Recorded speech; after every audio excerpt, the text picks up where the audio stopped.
მოგესალმებით, მე მარიამ ჩხიკვაძე ვარ, ეს ჩოხატაურის საქემო რადიო მისი ხმა. დღეს ჩვენი სტუმარია ქეთევან კუკულავა, დრამატურგი, ჩოხატაურის სახალხო თეატრის მსახიობი და ჟურნალისტი. ქეთი, მოგესალმებით, ძალიან დიდი მადლობა, რომ გვეწიეთ სტუდიაში და დაგვიწმეთ რა და ძალიან ველოდებით თქვენთან საუბრის დაწყებას. მოგესალმებით, მადლობა რომ მომიწვიეთ. მადლობა თქვენ კიდევ ერთხელ მოგზაურობისთვის. ქეთი, ნამდვილად პირველ რიგში მოგვიყვებით რატომ თეატრი? მოგვიყვებით თქვენი და თეატრის ურთიერთობის შესახებ, რატომ გადაწყვეტეთ რომ გავხდარიყავით მსახიობი, თუ კი იყო ვინმე კონკრეტული ადამიანი, ვინც განსაკუთრებული გავლენა მოახდინა თქვენს ამ გადაწყვეტილებაზე და რა იყო თქვენი პირველი როლი? ჩემი თეატრთან ურთიერთობა დაიწყო ბავშვობიდან, როცა ჩემს მშობლებთან ერთად დავდიოდი ჩოხატაურის თეატრში. სადაც ვეცნობოდი არა მხოლოდ ადგილობრივი, არამედ საქართველოს წამყვანი თეატრების რეპერტუარს. იყო ეს რუსთაველის თეატრი, მაჩანიშვილის თეატრი, მუსკომედია, მოზარდ მაყურებელთა თეატრი, თუ ასე შემდეგ. ასევე იმ პერიოდში იყო სატელევიზიო გადაცემები, იყო ასეთი რუბრიკა თეატრალური პანორამა, სადაც ჩვენ ვეცნობოდით საუკეთესო სპექტაკლებს, რომლებიც თბილისში ითქმებოდა. და ვეცნობოდით ტელევიზიის საშუალებით ასევე ქართული თეატრის კორიფეებს. რაც შეეხება პიროვნებას, რომელმაც მე დამაინტერესა თეატრით, ეს იყო ჩოხატაურის თეატრის მსახიობი, საქართველოს დამსახურებული არტისტი ქალბატონი თამარ ნახარაძე, რომელიც ჩვენს მეზობლად ცხოვრობდა, ჩვენ მეგობრობდით ამ ადამიანთან, მეზობლობდით და ხშირად დავდიოდი მასთან ოჯახში და ვხედავდი, როგორ მეცადინებდა ის როლზე და ძალიან საინტერესო სანახაობა იყო ეს ყველაფერი. თან თეატრში დავხავდი ხოლმე რეპეტიციებზე. იმ პერიოდში რეჟისორი იყო სანდრო რამიშვილი, რომელიც საოცრად ნიჭიერი ადამიანი იყო. საოცარი იუმორის გრძნობა ჰქონდა და როცა დამინახა და მივიდოდი ხოლმე, კეთილი ღიმილით მომესალმებოდა და მეუბნებოდა ხოლმე შენ ისეთი ინტერესით უყურებ ამ ყველაფერს, რომ დარწმუნებული ვარ, მუდმივად ერთგული თამაშები თეატრისო და მართლაც ასე. მადლობა ქეთი და ძალიან საინტერესოა თქვენ დარწმუნებული ვარ, რომ კარგად იცნობ ჩოხატაურში თეატრის განვითარების ისტორიას და ესეც რომ მოკლედ მოუყვეთ და გავაცხადოთ ჩვენს ჟურნალს. ჩოხატაურის თეატრის ისტორია იწყება 1985 წლის 3 ნოემბერს გამოვარდათ ჩოხატაურში პირველი წარმოდგენა სემის მოყვარეების მიერ სკოლის შენობაში, სადაც წარმოდგენიათ გიორგი ერისთავის მოქმედებიანი კომედია „ძუნწი“ და აკაკი წერეთლის „ოდეველი ფუტია“. ამ დღიდან იწყება ჩოხატაურის თეატრალური ცხოვრების ისტორია. პირველი წარმოდგენები იყო სახელმოქმედო ხასიათის, საერთოდ ასე იყო საქართველოში მაშინ და ჩოხატაურის ერთ-ერთი მოწინავე თეატრად იყო აღიარებული. ჩვენ ახლა ვერ მოვყვებით მთლიან ისტორიას მართალია, მაგრამ ვიტყვი, რომ ჩოხატაურის თეატრის რეპერტუარს დიდი პატივისცემით მოიხსენიებდნენ და ქებადიდებას ასხამდნენ, შეიძლება თქვა, ისეთი სცენის კორიფეები, სცენის ოსტატები, როგორიც იყვნენ აკაკი ხურავა, აკაკი ვასაძე, ერიკო ანჩაფარიძე, ვახტანგ კრილოვა და სხვები და სხვები. ეს ძალიან დიდი პატივია ჩვენთვის. ქეთი, თქვენ რომ მიუბრუნდეთ თქვენს პირველ როლს ისევ, რეჟისორი უკვე ახსენეთ, ვინც იყო, როდესაც თქვენ დაიწყეთ სცენაზე მოღვაწეობა, რომელი იყო თქვენი პირველი როლი და ვინ იყო თქვენი სცენური პარტნიორები? ჩემი პირველი როლი, როცა თეატრალური ინსტიტუტი დავამთავრე და ჩამოვედი ჩოხატაურში, მივედი ჩემსაყრა კულტურის სახლში, სადაც მთელი ბავშვი მქონდა გადაღებული. იქ მუშაობდა ბატონი დირექტორი გახდა ბატონი ფონდობენდელიანი და კულტურის სამსახურის ხელმძღვანელი იყო ბატონი ფერნანდ დედოვაძე და რა თქმა უნდა, მაშინვე მიმიღეს თეატრის დასში და ჩავირიცხე ამ დასში. ჩემი პირველი როლი იყო მემხედავსელში ხატიას როლი.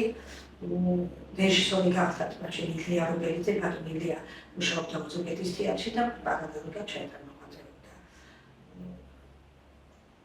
მსახიობები, რომლებიც იქ დახვდნენ, ვალოდია მგელაძე, საქართველოს დამსახურებული არტისტი, ასოფ ბუტეიშვილი, მამარა დოლიძე, გიახინჩიაშვილი და სხვები ძალიან მეგობრული შემოქმედებითი ატმოსფეროს უფლებდა და მაშინ ძალიან საინტერესოდ განასახიერა ეს როლი. რამდენიმე წლის შემდეგ იყო მემხედავსელში ვეთამაშე ქეთო მამიდას როლი. დარწმუნებული ვარ, რომ მართლა ძალიან კარგად განასახიერებდით და დიდი სიამოვნებით ვიხილავდით, უკვე სანამ ჩანაწერი არის თქვენი მიერ შესრულებული ამ როლის. ქეთი, რომელია თქვენი საყვარელი როლი? გამორჩეულად ვკითხავ, რომ ეს ფასი როლი. იცით რა მინდა ვთქვა რომ ყველა გამოჩენილია ისრული და ყველა ერთნაირი სიყვარულით მიყვარს რაც კი შემისულებია. ასე კონკრეტულად ვერიტყვი. ალბათ იმიტომაც რომ თითოეული როლის შესრულება სჭირდება ძალიან დიდი ძალის ხმევა და ძალიან დიდი დრო რომ შეითავსო ხომ ეს როლი და გახდეს შენი და თქვენ როგორ ახერხებთ ამ პროცესს როგორ გადიხართ როგორ ხდით როლს თქვენს როგორ შეისწავლეთ თქვენად როგორ შეისწავლეთ პერსონაჟს ახალ გმირს რომელიც უნდა ითამაშოთ როცა როლზე დაგამტკიცებს რეჟისორი პირველ რიგში ეცნობი პიესას ეცნობი შენს პერსონაჟს რომელსაც ხოსი უნდა შეასხა უნდა გაიცნო ეს პერსონაჟი უნდა გააღვიო მისი დადებითი და უარყოფითი თვისებები რა ახელებს რა აწუხებს ამ პერსონაჟს და გახადო შენიანი უნდა იყოს ის იმდენად რომ როცა როლზე მუშაობ მუდმივად მასზე ფიქრობ შეიძლება ხამეებიც ათემო რომ გაითავისო ეს როლი შემდეგ ხდება ამის ისეთი გათავისება რომ სადღაც ნებისმიერი როლი ეს არის ძალიან დიდი შრომის, დიდი ფიქრის, დიდი განშის, დიდი შემოქმედებითი ძიების პროცესი, რომლის შედეგი შემდეგ არის მაყურებლის აპლოდისმენტები.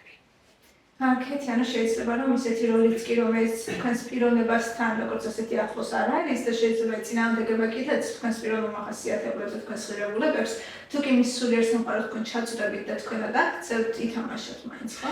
ითით რა შეიძლება როლი იყოს უარყოფითი. არის უარყოფითი როლები, რომელიც მაყურებელს უყვარს. იმიტომ რომ არ არსებობს ადამიანი, რომელშიც არ იყოს ადამიანში საერთოდ არის დადებითი და უარყოფითი თვისებები, ხო და აი ეს უარყოფითი აქ მირი, ხო? მაგრამ შენ ეძებ მასში კეთილ თვისებებს, დადებით თვისებებს და ამას ისე წარმოაჩენ, რომ პატივისცემით განიმშრალოს მაყურებელი.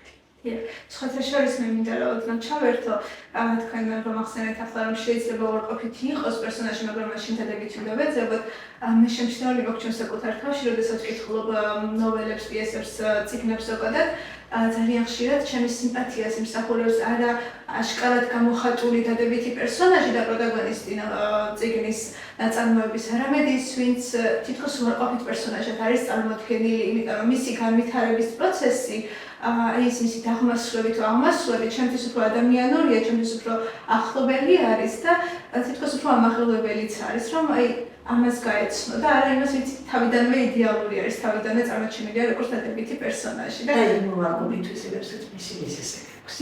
ახლა ის სწორედ ამ მიზეზების აღმოჩენა არის განსაკუთრებით საინტერესო, როდესაც ახალ პერსონაჟს ეცნობი და ძალიან საპასუხისმგებლოა ვფიქრობ განსაკუთრებით ასეთი პერსონაჟის თამაში. თქვენ თუ კი გითქვამთ უარი რომელიმე როლის თამაშზე? მე გარკვეული პერიოდის წინ შემომთავაზეს გულხა ბებიას როლის შესრულება მე ბებიად გადავიყრი მაგრამ თითქმე ვერ ვერეჩი ჩემთავს უფლება რომ ამაზე დავთაყვებული თუმცა ბებიები საერთოდ ძალიან მიყვარს ბებიას როლი იმიტომ რომ მე შევასრულე თუმბაძის ხასაბულაში ბებიას როლი და ასე მეორე ბებია ისე თუმბაძის სისხლი ორივე ბებია ძალიან მიყვარს. ეს საოცარი სხვადასხვა ნაირია რა თქმა უნდა, სხვადასხვა ადამიანები, მაგრამ მათ აქვთ საერთო გამაერთიანებელი ის, რომ უზარმაზარი სიყვარული აქვს. მათ ამ ბებიას მხოლოდ საკუთარი შვილიშვილი კი არ უყვარდათ. მთელი სამყარო უყვარდათ თითქოს. მთელი სამყარო გულში ჰქონდათ და იმიტომ იყვნენ ასეთი ძლიერები. საოცარ სიდუხჭირეში ის ხდებოდა თვითონ მოძრაობაზე, მაგრამ როგორი გაიზარდა იმ განემოცვის, იმ ბებიების დაწესავების განემოცვაში. და რა ვიცი, ხიდის ქარი ისედაც ისეთი ის არის, ამის ბევრი მაგალითია ხიდის თავში აღიზარდა მაგალითად ედმუნდ კალანდაძე, გენიალური მხატვარი, მანუკი ხურაძე და ძალიან ბევრი ადამიანები და ეს ძალიან საგულისხმო და საინტერესოა, რომ ბებიას აქვს ზოგადად თავისი დანიშნულება ოჯახში და შვილიშვილის აღზრდაში. ეს დამენახა მე ნოთარ თუმბაძის ნაწარმოებებმა. ამიტომაც თქვენ ასევე როგორც გასაფულის პირველ დღეშიც ითამაშეთ ბებიას როლი. ფილმი გადაიღო გიორგი მიკალიშვილმა და ვითანაში ბებია, იქ ჩემთან ერთად მონაწილეობდა ჩემი მეგობრები, ჭყონდაობის თეატრის მსახიობები, მასულ ბუდეიშვილი და გოგი ცინცაძე, ჩემი შვილიშვილს განასახიერებდა გიორგი შვენიერაძე და ძალიან კარგი ბავშვია და თბილისის საჯარო სკოლის მოსწავლე და დარწმუნებული ვარ, რომ ძალიან მიყავს. თუმცა მომდევნო სწავლება და გახდეს ბებია გინუთ და დღემდე ბებიას მეწარხეს. თუ კი არის რაიმე როლი, ასე ვთქვათ, რაღაც კონკრეტული ისტორიის მქონე როლი, რომლის თამაშსაც ისურვებთ თქვენ? მე შევასრულებდი საინტერესო ქალის როლს, როგორც თეატრში, ასევე კინოში. დარწმუნებული ვარ, ძალიან კარგად შეასრულებთ. კეთი, მე ასევე მაინტერესებს თუ კი რჩება ის თქვენი შესრულებული როლი თქვენში, როდესაც დაამთავრებთ უკვე სცენაზე შესრულებას, ან შესაძლოა მეტი აღარ ითამაშოთ ის როლი. თუ კი რჩება თქვენი პიროვნების ნაწილად პერსონაჟი. რა თქმა უნდა, აუცილებლად რჩება, იმიტომ რომ შეუძლებელია, როცა ამდენს მუშაობ როლზე, ის მე კარგად შეიცხოვრებიდან. იცით, შეიძლება ყოველ წუთს გახსოვდეს. შეიძლება უცებ გამოჩეს კიდე ახლა რომ მითხრათ რა როლები შეასრულოს, მაგრამ როცა საჭიროა თვითონ გახსენებს თავს. აი დაგიფიქსირებიათ და დაგიფიქსირებიათ. თუნდაც ახლა მე ბავშვებთან მუშაობ სკოლის ცენტრში და ბავშვებთან ურთიერთობაში, იცით, ყოველთვის მახსენდება ბებიებს ყოველთვის ქონდა ჩიბერი ქონდა მათ რუბაშებს ეძახდნენ ხო და კაფეთი ქონდათ და ესე ურიგებდნენ ბავშვებს რომ რაღაც სიტყვება გაეცა და ზოგჯერ აი ბავშვებს რომ უყურებთ სულ ჩემი შესრულებული ბებიები მახსენდება მე არ ვიცი დადუმბად იმასა ღვთიური ადამიანი იყო მან ისეთი ნაწარმოებები შექმნა და საერთოდ ჭყონდაობის თეატრისთვის დუმბადის ნაწარმოებები ეს არის სავიზიტო ჩვენი სავიზიტო როგორ მგლობებით სცენაზე გასვლის ხელას? ხელა უცილებელია. ყველა მსახიობი ხელას, მაგრამ როცა გადიხარ სცენაზე, იქ ხარ შენ, უკვე სხვა სამყაროში ხარ, ეს არის ხარ შენი პარტნიორები და მაყურებელი. მისი უდიდებულესობა მაყურებელი, რომლისთვისაც ჩვენ ამდენს ვშრომობთ. და მაყურებელსა და მსახიობს შორის აუცილებლად კარდება ის უხილავი ძაფები, რომელიც გეხმარებაში. როგორ ენერგიასაც გასცემ, როგორ ემოციასაც გასცემ, იგივეს ემოციებს ორმაგად ხედავ ბავშვებისგან. ეს აღნიშნულია. სცენური პარტნიორი ახსენეთ ახლა თქვენ და მოდით ამასაც ვისაუბროთ, რამდენად მნიშვნელოვანია თქვენი სცენური პარტნიორის პიროვნული მახასიათებლებით, პიროვნება იმისთვის, რომ მასთან კომფორტულად იმუშაოთ. სცენურ პარტნიორს უდიდესი უსამართლობელი მნიშვნელობა აქვს და მე ძალიან ბედნიერი ვარ, რომ ჩემი სცენური პარტნიორები, ჩემი მეგობრები, ჩვენი თეატრის წევრები ყველა საუკეთესო პიროვნებები არიან და ყოველთვის მიხარებიან როლის შესრულებაში.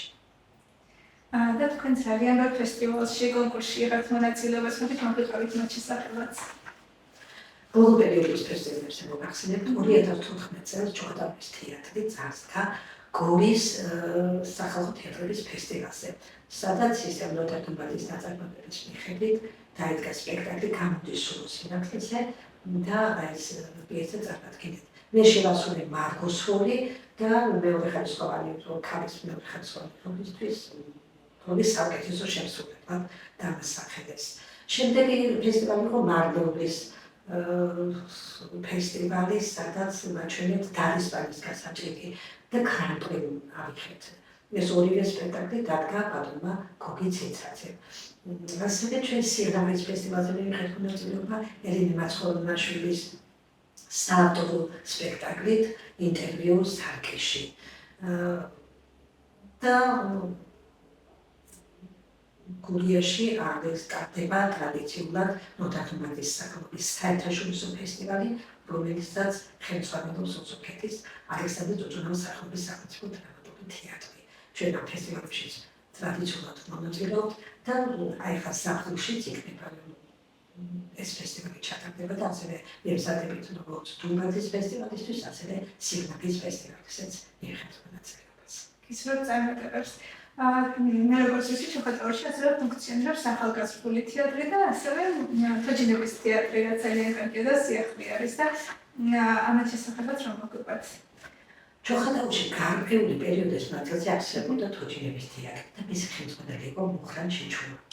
ძალიან საინტერესო სპექტაკლებს ატარებდა, ჩვენს მონაწილეობდით თეატრის მსახიობები, რამდენიმე როლი შევასრულეთ, მაშინ მეც შემდეგ 90-იან წლებში ცოტა შეჩერდა ბევრი რამ, შემდეგ ბატონი მუხრანი გარდაიცვალა და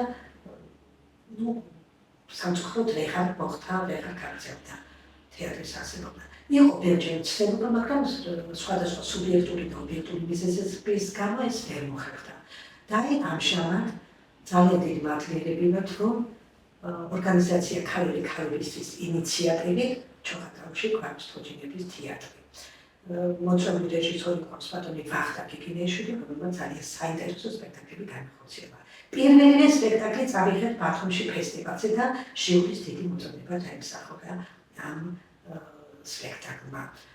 ახლა ბოლო სპექტაკლი დაფინანსებული იქნა კულტურის სამინისტროს მიერ და დიდი წარმატება მოუპოვეთ ამ სპექტაკლითაც და ასევე პროექტის ფარგლებში, რომ ჩვენ გადაეტანა ეს სპექტაკლები სოფლებში, რამდენიმე სოფლებში ვიყავით და საოცარი სანახაობა იყო. ეს იყო ზაფხულის პერიოდი, ჩამოსულები იყვნენ ქალაქებიდან, თბილისიდან ბავშვები და მამაკაცთა შორის იყო 2-3 წლის ბავშვები და ისეთი საოცრად იყვნენ ეს ბავშვები ჩართული სპექტაკლის მსვლელობისას და როცა სპექტაკლი დამთავრდა, მოვიდნენ თოჯინებს, როგორ ეფერებოდნენ, როგორ აინტერესებდათ ის ტექნიკა ბავშვებს, როგორ კეთდებოდა ეს ყველაფერი და სურათებს იღებდნენ და იხუტებდნენ, ვინც ასრულებდა ბავშვები კიდე ჩვენ მოსწავლეები წყავს და თეატრის თეატრის მსახიობების მონაწილეობს და მე ვხედავდი სპექტაკლში ბატისჯული წარმოადგენდა ეს ცნობილი სპექტაკლია და პერიფერი ბატისჯული და ძალიან შემეყვარდა ეს როლი. და რა ვიცი, ძალიან დიდი სიხარულის შევიტანეთ. კოტე ბაჯელიშვილი ამბობდა, ბავშვებისთვის უნდა ითამაშო ისე, როგორც დიდებისთვის, ოღონდ უფრო უკეთ. და ეს ნამდვილად დიდი ჭეშმარიტება. ჩვენ მაქსიმალურად ვეცდებით, რომ ეს გაგრძელდეს ეს თეატრი წარმატებით კვლავ. მე ყველაზე მეტად მომწონს ის, რომ თქვენ წახვიდეთ და სოფლებშიც აჩვენეთ. ძალიან კარგი იყო. კი, მხოლოდ დაბაზე, მხოლოდ ქალაქზე არ კონცენტრირდა და სოფლშიც მიეცით შესაძლებლობა, რომ ენახათ ესეთი არაჩვეულებრივი თოჯინების თეატრი. ახალგაზრდულსაც ასევე ვსაუბრობთ ახლა და რომ მოგვიყვეთ, როგორია ახალგაზრდათა მუშაობის პროცესი. კი, კულტურის ცენტრთან არსებობს ახალგაზრდული თეატრი დასი, რომელსაც მე ხელმძღვანელობ. ეს არის ძალიან საპასუხისმგებლო, მაგრამ თვითონ ბავშვები მეხმარებიან. საუკეთესო ახალგაზრდები გვყავს ჩვენ და როცა მეკითხებიან როგორია ამ ბავშვებთან ხშირად მეუბნებიან. ინტერნეტის თაობასთან ურთიერთობა არის ადვილი, მაგრამ ძალიან საინტერესოა. ძალიან საინტერესოა და ჩვენ ერთობლივად მე ყოველთვის ვიკითხები ბავშვებს, აი ეს მინდა ეს განაკეთოთ ერთად. მე პირადად მხოლოდ მე ამიღებ გადაწყვეტილებას. სახელმწიფო თეატრში რომ ადვილად ვიმუშავებ, ვიდრე საერთოდ ბავშვებთან მუშაობა მოგეხსენებათ, რომ კვლავ გამოდიოდნენ, რომ არ არის ადვილი. პირველი სპექტაკლი, რომელიც ჩვენ დავდგით, იყო მოდარდობადის ნაწარმოებების მიხედვით სათავედ გეხუბრებად თქვენ. ამ სპექტაკლით წავდგით ასევე არასამთავრობო ორგანიზაცია მაგ ჯორჯიას ფესტივალზე და საუკეთესო სპექტაკლად გაღიარეს. შემდეგ იყო ჩემი პიესა, პანდემია, რომელიც პანდემიის პერიოდში დაიწერა.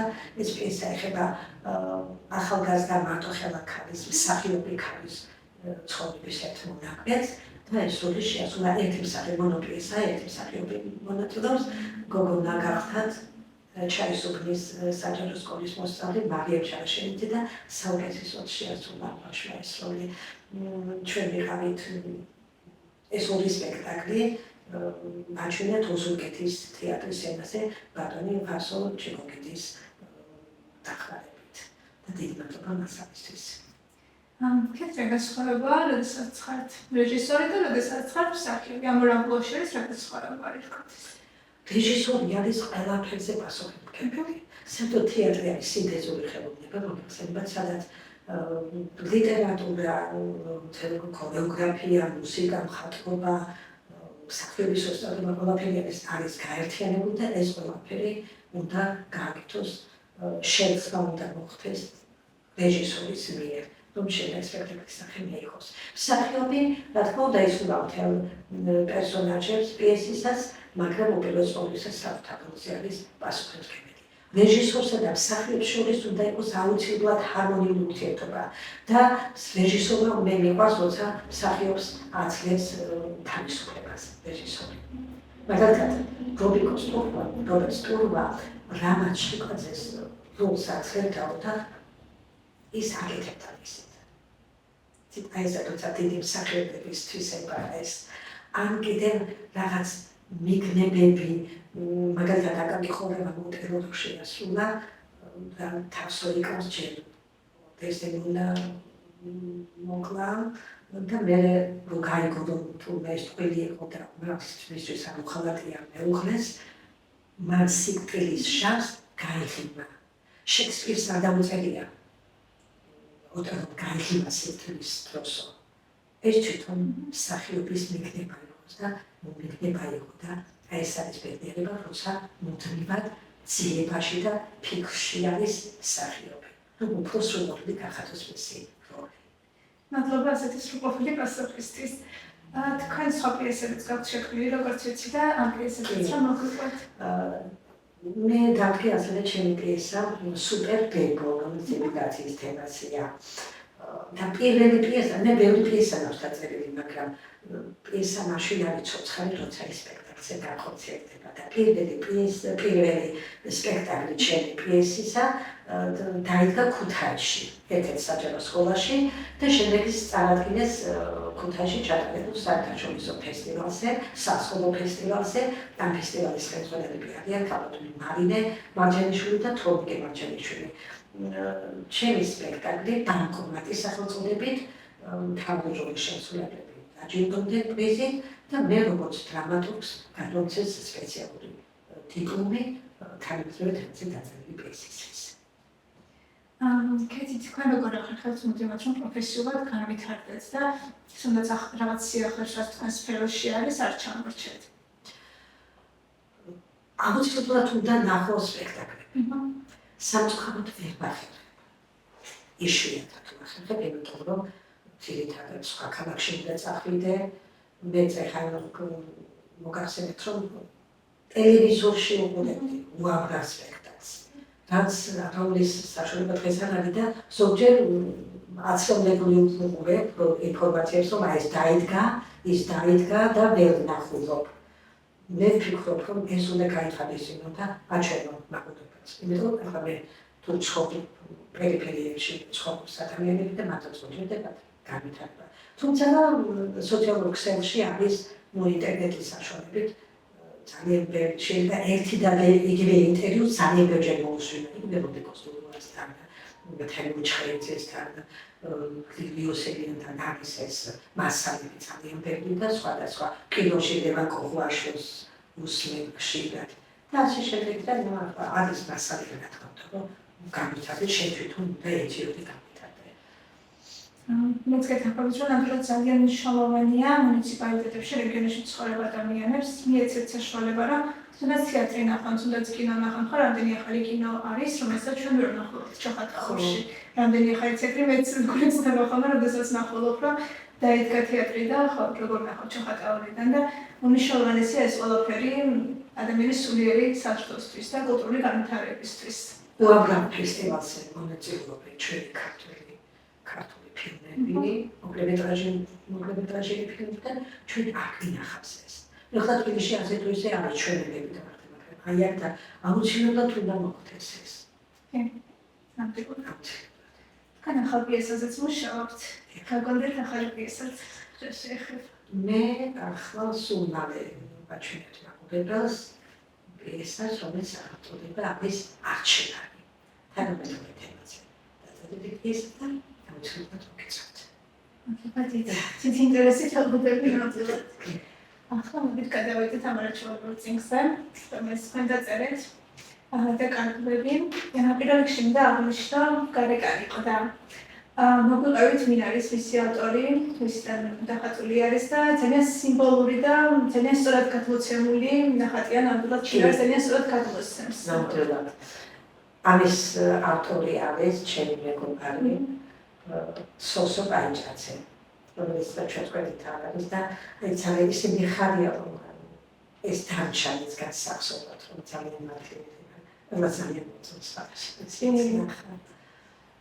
ძალიან სიმბოლურია ნამდვილად, ძალიან სწორი მიგნება არის. როგორი იყო წიგნზე მუშაობის პროცესი და რატომ გადაწყვეტეთ რომ დაგეწერათ? როგორც ვიცი, თითოეული ისტორია არის ნამდვილი, ხომალბათ საკმაოდ ძიმე იქნებოდა მუშაობის პროცესი. ძალიან ძიმე იყო და ვიცით, ალბათ ყველას უყვარს ჩვენ დღეს მეგობრები, ახლობლები, ოჯახის წევრები, რომლებიც იმყოფებიან ემიგრაციაში. აი ესე ჩემი მეგობრებიც წავიდნენ, გავიდა 10 წელი, 15, 20, 25 და ძალიან მცირე რამდენობით დანარჩენი ისინი ქარია. ეს იმდენად დამიქროვდა, რომ გადმოვეცილე ესე ბეჭდური სახით. და გადმოვიცით არა ჩვეულებრივად მე არ შემიძლია არ აღნიშნო, თუ როგორ ერთი ამოსუთქვითი კითხება წიგნი, არა იმიტომ რომ თვითონ მოცულობით შედარებით პატარა არის, არამედ იმიტომ რომ არის ძალიან დაწერილი ძალიან ისეთი თანაც სადა, თანაც დახვეწილი და ერთი სული გაქვს რომ გადახვიდი ახალი ისტორიაზე და როდესაც დავასრულე მე პირადად კითხოთ ცნობებიც ვერ შევიკავე, მაგრამ თუ კი მთელი კითხვის პერიოდში მე ვიყავი რაღაცნაირად მომზადებული მისთვის რომ გადავიდე შემდგომ გავიგო შემდეგი რა შეეხება კითხვის ბოლოს ეს ყველაფერმა ერთად მოიყარა თავი და ყველაფერზე ერთად ვფიქრობდი. ძალიან დამაფიქრებელი წიგნი არის და თანაც არის ისეთი კარგიანი დაწერილი, როდესაც თუნდაც ერთ წინადადებაში თუნდაც 8 სიტყვა გადმოსცემს მთელ ისტორიას, მთელ ამბავს და შეგწრავს უცებ რო წაიკითხოს, თქო შემეკვრა ერთ-ერთ ადგილას, ერთ-ერთ პასაჟში, სადაც ამბობდით, რომ როდესაც სახლის გარე შევაღე, თითქოს ჩემი მშობლები შემომეფებდნენ. და ერთი რაც კი ემიგრაციაზე ტკივილი და რაღაც გამახსენდა, ამ სიტყვაში მოიყარა ამ ყველაფერმა თავი და მადლობა თქვენ ასეთი არაჩვეულებრივი წიგნის შექმნისთვის, ნოველების დაწერისთვის. მადლობა თქვენ ასეთი შემოსვლისთვის. კიდევ ბევრი შემიძლია რომ ვისაუბრო ამ წიგნზე, ნამდვილად იგი შეგეჭილების ქვეშ, მაგრამ ჩვენს მსმენელსაც და მაყურებელსაც მინდა რომ დავუტოვოთ ცოტათი ინტრიგა, ასე ვთქვათ, რომ დაინტერესებდა თვითონაც გაეცნო წიგნს და არის თქვენის ნებართვით, ვფიქრობდი რომ ერთი პასაჟი მე წამიკითხეთ. დიდი სიამოვნებით მოგესმით. იმიტომ რომ თითოეული მონაკვეთი აქვს. ჩემთვის იყო გასაგები, გულთან ძალიან ახლოს მოვიდა და თქვენ ძალიან კარგად გქონდათ გამოცემული ეს გაუცხოების საკითხი, ხო, ამ წიგნში.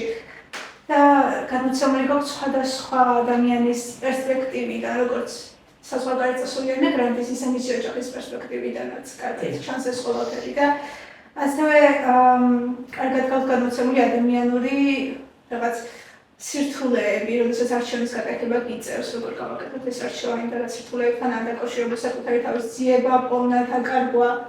როდესაც ბრუნდებიან ადამიანები სამშობლოში, მონადირეულ სამშობლოში და აღმოაჩენენ, რომ ის ყველაფერი, რასაც ამდენი ხანი უცნობდნენ, იყო თავიანთი წარმოსახვის ნაყოფი და სულ სხვა როლი აქვს და განათლებული ფუნქცია სინამდვილეში დაკარგეს.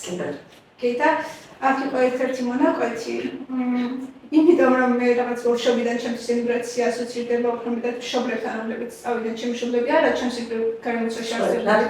კი, ყოფილი ბავშვების მშობლები, რომლებიც წავიდნენ ემიგრაციაში, ჩემთვის პირველი ასოციაცია ეს იყო ემიგრაციასთან და მე როდესაც მათ ვეკვირდებოდი ამ სიტუაციას ვეცნობოდი, ყველაზე ახლოს მაინც ჩემთან ეს მონაკვეთი მოვიდა ბავშვის გადმოსახედიდან დაწერილი. და ამას დავიკითხოთ ისევერთ. ძალიან ბედნიერი ბავშვობა მქონდა. თეთრისერთა ვარ და მშობლები არაფერს მაკლებდნენ. ეკონომიურად არ გვიჭირდა, ჩვენი სახლის კარი ყველასთვის ღია იყო. ერთ ლამაზ და კოლორიტულ რაიონში ცხოვრობდით. ჩვენს ოჯახს ყველა პატივს სცემდა. დედაჩემი ძალიან მშვიდი და გაწონასწორებული ადამიანი იყო, მაგრამ ერთ დღეს სკოლიდან რომ დავბრუნდი, ძალიან აფრიაქებული დამხვდა. გამიკვირდა, იგი ასე მდგომარეობაში არასოდეს მენახა. ზედახნის შემდეგ კი დამშვიდდა და თავისი გეგმები გამანდო. შვილო, დღეს ჩემი თანამშრომლის ბიძაშვილი იყო ჩვენთან მოსული. 3 წელია საზღვარგარეთ მუშაობს და თბილისში ბინა იყიდა. ჩვენ რა უნდა ვქნათ უმაღლესში რომ ჩააბარებ, თბილისში ბინა ხომ უნდა გქონდეს. მოკლედ ძალიან ბევრი ვიფიქრე და გადავწყვიტე მე წავიდე საზღვარგარეთ სამუშაოდ, საყდადორში. იმას ნერვულობდი ხოლმე, რომ როცა სტუდენტი ვიქნები, უჩამო ძალიან გაუჭირდება მეთქი და უცებ ასეთი მოულოდნელობა დამატდა თავს. ძალიან ბევრი ვესაუბრე. რომ ყველაფერს შევძლებდით. თან ჯერ მოსყოლე ვიყავი და მის განში ძალიან გამიჭირდებოდა, მაგრამ არაფერი მოგჭირდა. მამა ჩემის დაითანხმდა და ორგანოში სასწავლებლად გაემგზავრა. მაშინ 9 წელი გავიდა. ვინა ვიყიდეთ უნივერსიტეტის დამამთავრებელი. ეკონომიურად უზრუნველყოფილი ვარ, მაგრამ მინდა გითხრათ, რომ სულიერად ამბირებული ვარ. როცა დედას კარგით ვისაუბრები, სულ ჩქარობს და აბა ახლა გავიქეცი ამცალიაო მეუბნება. დაბრუნებაზე ლაპარაკის გაგონებაც არ უნდა. ხანეები თითქოს არ ძინავს. რა გავაკეთო, ვის მიმართო არ ვიცი. ზოგჯერ მინდა ქუჩაში გამოვიდე და ხმამაღლა ვიყვირო, დედა, დავიღალე დედიკო, დაბრუნდი, დედა. დიდი ეცისტი გამიტაცეთ. ისე აფესტობად კითხულობდი და ესე ზუსტად რომ ჩვენერებს აღებრი. მადლობა თქვენ, რომ ესეთი არაჩვეულებრივი ნოველები დაწერეთ. დიდი კიდევ ერთხელ ამაღლებო ნამდვილად დამისდეკითხო. ნამდვილად არ კარგავს თავის კარგავს ემოციებს, თანდაჭერა დაიკითხო. მოდით ახლა ცოტა სხვა თემაზე ვისაუბროთ, მაგრამ მანამდე მინდა გთხოვოთ, რომ თქვენი ნოველების ბოლოს არის მონოპიესა, ასევე არაჩვეულებრივი და ამაღლებებელი მონოპიესა. და მინდა ძალიან გთხოვოთ, რომ იქნებ მისი პრემიერა შედგას ჩვენს რადიოში. დიდი სიამოვნებით. თანამშრომლობა კომფორტულია ძალიან. ძალიან ბედნიერი ვიქნები მე ამ შესაძლებლობით. და ბოლოსკენ მოდით ვისაუბროთ იმ პროექტის შესახებ, რომელიც თქვენ წამოიწყოთ სოციალურ ქსელში, ხო? პანდემიის პერიოდში, როგორც იცით, დაიწყეთ ლექსების ჩაწერა და გამოქვეყნება. რამ გადაგაწყვეტინათ ეს გავიკეთებინათ და როგორი გამოხმაურება მოყვა? პანდემიის დროს ჩაკეტილი გამეთ და კიდე კარგი არსებობდა ეს სოციალური ქსელი და მეგობრებს ვიყავდი თვითონ მითხეს მოგაწოდეს ეს იდეა. ნუ რაღაცა ლექსებს ვეუბნებოდით ერთმანეთს ხო და ისე მოდი და მარელესით საფრანგე და რაღაცა მოდი ნასკენ დათებიო წაიკითხა. ჩემო მეზობელმაც იქნებ მითხრა ქრისტინე კუბიევიძე. ეხლა პანდემია შემოდი ჩემთან და გადაგიღებ ვიდეოს და არ მithყარ მიხარ მაიცე პანდემია რაღაც ვირუსები როგორ შემოვიდა. მე მაშინაში შემოვალ შეკავ და შემოვიდა და გადავიხვდა ასე დაიწყო დაიწყო. თვითონ სვენელის მეუბნებოდა ახლა ეს საერთოდ ეს საერთოდ უცხოეთი თანაც მეხმარებოდნენ და ვიცი ასე დაიწყო საფრთხე. და ჩვენ წავიკითხეთ ერთი პატარა ლექსი, თუ შეიძლება. ძალიან პატარა ეხლა ახლოვდება ანაკადათის 100 წლის საეპილო თარიღი დეკემბერში და დამანონსებაც რომ კულტურის სახლში იქნება ღონისძიება გადასადარებთან.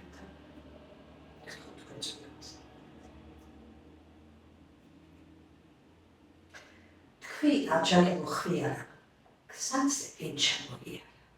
რავი გრუბლებზე ვფიქრობდი და არა გამიგიარა. მეც სხვათა შორის ვიკითხე სალაპარაკოდ კი ძალიან დიდი მადლობა კეთი. ძალიან დიდი სიამოვნება იყო თქვენთან საუბრობ და საუბარი და რაღაცა ძალიან საინტერესო იყო, ძალიან ამაღლებებელი იყო და მადლობა რომ ასეთი არაჩვეულებრივი ადამიანი ხართ და ამდენ არაჩვეულებრივ რაღაცას გქონდეთ. მადლობა თქვენ და ძალიან მეგობრები გადაცემები ყველას უსმენ და გესურვებ რომ ეს გაგრძელდეს დიდხანს. შენ ჩოხატაუს ჰაერებით ჭირდები. მადლობა. მადლობა. დიდ კომპლიმენტები მიღებ ამას თქვენგან. მადლობა დიდი. მადლობა სოფლის მსმენელსაც, შევხვდებით ახალ გადაცემაში, ახალი თემებითა და ახალი სტუმრით და შეგახსენებთ, რომ ჩვენი პროექტი ხორციელდება DVV International-ისა და გერმანიის საგარეო საქმეთა სამინისტროს მხარდაჭერით და მისი მიზანია ქალების გაძლიერება და გენდერული თანასწორობის შესახებ ცნობიერების დონის ამაღლება. დროებით.